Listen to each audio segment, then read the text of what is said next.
मैं doctor Vijendra Gupta BBD government college Chimanpura से बोल रहा हूँ। छात्रों, आज का ये जो वीडियो लेक्चर है ये बीएससी पार्ट फर्स्ट के बच्चों के लिए है। पहले भी मेरे बीएससी पार्ट फर्स्ट के बच्चों ने कुछ टॉपिक्स पे वीडियो लेक्चर्स देखे होंगे। आज उसी क्रम में अपन आगे चल रहे हैं और आज अपन जो वीडियो लेक्चर बता रहे हैं यहाँ पे वो है विद्युत द्विध्रुव की बाहरी एक समान तथा असमान विद्युत क्षेत्र के साथ अन्योन्य क्रिया। मतलब अपन ये देखेंगे कि जो भी अपन ने डाइपोल अपन ने पढ़ा था वो डाइपोल अगर से मतलब यूनिफॉर्म इलेक्ट्रिक फील्ड में रखा हुआ है तो उस पर किस प्रकार की प्रतिक्रिया होती है, और एक अनयूनिफॉर्म नॉन यूनिफॉर्म इलेक्ट्रिक फील्ड में रखा हुआ है तो उस डाइपोल पे किस प्रकार से वो प्रक्रिया अपनी प्रतिक्रिया बताता है और किस प्रकार से उस पर बल लगते हैं, इसके बारे में अपन बात करेंगे। सबसे पहले छात्रों अपन ये लेते हैं फर्स्ट कि एक समान विद्युत क्षेत्र में, मतलब इन यूनिफॉर्म इलेक्ट्रिक फील्ड में कोई डाइपोल रखा हुआ है और यहाँ आप डायग्राम पे देखो तो मैं यहाँ बता दूँ आपको कि ये एक समविद्युत क्षेत्र है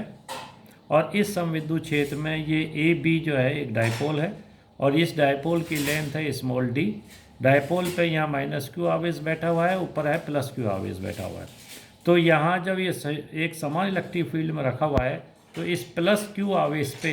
यहाँ पे जो फोर्स काम कर रहा है वो कर रहा है प्लस क्यू ई, और यहाँ जो फोर्स काम कर रहा है वो काम कर रहा है छात्रों माइनस क्यू ई। चूँकि अपन ये देखें कि ये डाइपोल इलेक्ट्रिक फील्ड से ये माने कि ये थीटा एंगल बना रहा है, तो इस वजह से अगर अपन को इस ट्रायंगल ए बी सी को देखें तो ये जो परपेंडिकुलर है इस परपेंडिकुलर का मान डी साइन थीटा अपन बता सकते हैं।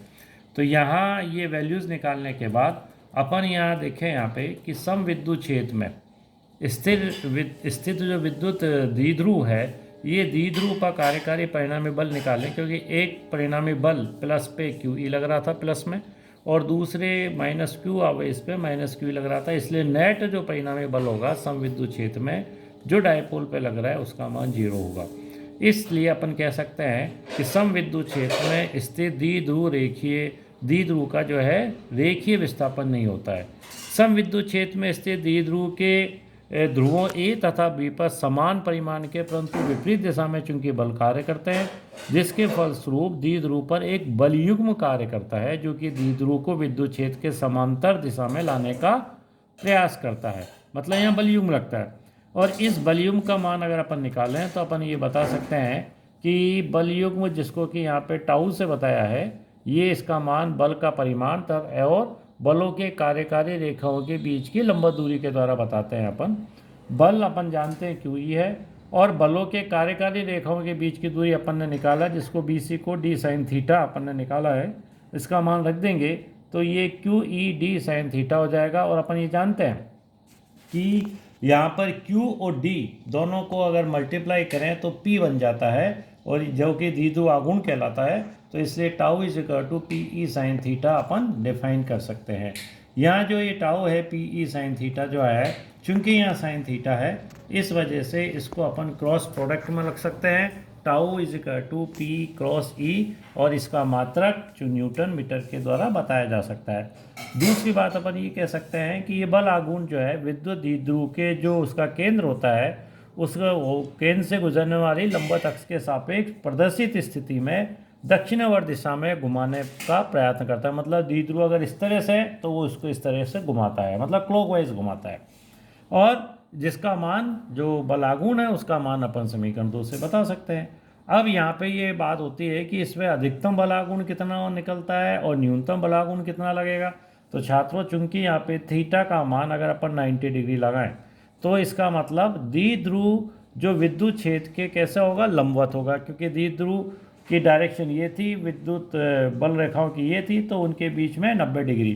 तो अगर आप इसको डायग्राम को मैं वापस बताने की कोशिश करूँ, यहाँ देखो अगर ये थीटा बराबर 90 बनता है तो ये बिल्कुल स्ट्रेट आ जाएगा, तब जाके ये 90 कौन बनेगा, मतलब जो विद्युत बल रेखाएं उनके ये लंबवत होगा, और थीटा इज इक्वल टू 0 होगा तो इनके ये समांतर होगा। इन दोनों कंडीशनों को अगर अपन यहाँ निकालें तो थीटा इज इक्वल टू छात्रों 90 करने पर द्विध्रुव विद्युत क्षेत्र के लंबवत है इस वजह से अपने पास टाउ का मान मैक्सिमम आएगा और जिसका मान साइन 90 = 1 होता है, इसलिए टाउ मैक्सिमम का मान जो है पी के द्वारा बता सकते हैं न्यूटन मीटर, जो कि समीकरण 3 के द्वारा अपन ने डिफाइन की है।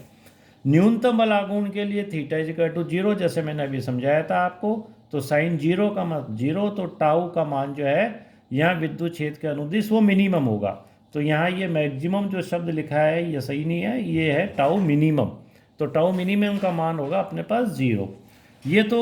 एक अवस्था आ गई अपने पास। अब दूसरी एक कंडीशन इसमें निकालने की कोशिश कर रहे हैं अपन का, अगर द्विध्रुव को मान लो कि विद्युत क्षेत्र के अंदर द्विध्रुव रखा है, वो विद्युत क्षेत्र भी यूनिफॉर्म विद्युत क्षेत्र है, अगर उसको θ1 से θ2 तक घुमाया जाए तो कितना कार्य करना पड़ेगा। तो उस कार्य को अगर अपन निकालें तो उस कार्य को θ1 θ2 टाउ डी थीटा, और यहाँ पे टाउ का मान अगर अपन रख दें तो ये आ जाएगा PE sin थीटा।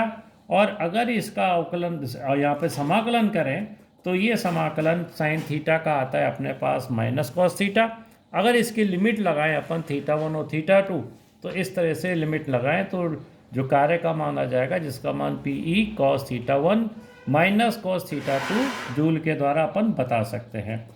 यदि द्विध्रुव को विद्युत क्षेत्र के समांतर θ = 0 स्थिति से विद्युत क्षेत्र की दिशा के लंबवत लाया जाए, मतलब थीटा का मान 0 से 90 डिग्री चेंज करें, तो यहाँ θ1 = 0 और θ2 = 90 रख देंगे, तो अपने को 3A की ये समीकरण प्राप्त हो जाती है। पर ये कहें कि यदि द्विध्रुव को θ = 0 स्थिति से विद्युत क्षेत्र के विपरीत, मतलब θ = π तक ले आ जाए, तो उस केस के अंदर अगर वैल्यूज़ रख दें अपन θ1 θ2 की, तो उस केस में 3B के द्वारा अपन किए गए कार्य के मान को बता सकते हैं। इन इस अवस्थाओं में अगर अपन ये देखें कि वे द्विध्रुव की विद्युत क्षेत्र की स्थित ऊर्जा का मान अगर निकालना हो तो कैसे निकालेंगे। तो उसकी स्थित ऊर्जा का मान निकालने के लिए मैंने यह बताया है आपको कि एक्चुअली में जब द्विध्रुव क्षेत्र के समांतर होता है तो उसकी स्थित ऊर्जा न्यूनतम होती है और यह स्थायी संतुलन की अवस्था में होता है। स्थित ऊर्जा की गणना सदैव किसी निर्देश स्थिति के सापेक्ष की जाती है और इस निर्देश स्थिति का चयन सुविधा अनुसार किया जा सकता है। विद्युत क्षेत्र में स्थिर द्विध्रुव के लिए क्षेत्र के सापेक्ष लंबवत स्थिति अर्थात θ = 90 डिग्री को निर्देश स्थिति मानना बहुत अच्छा या सुविधाजनक होता है।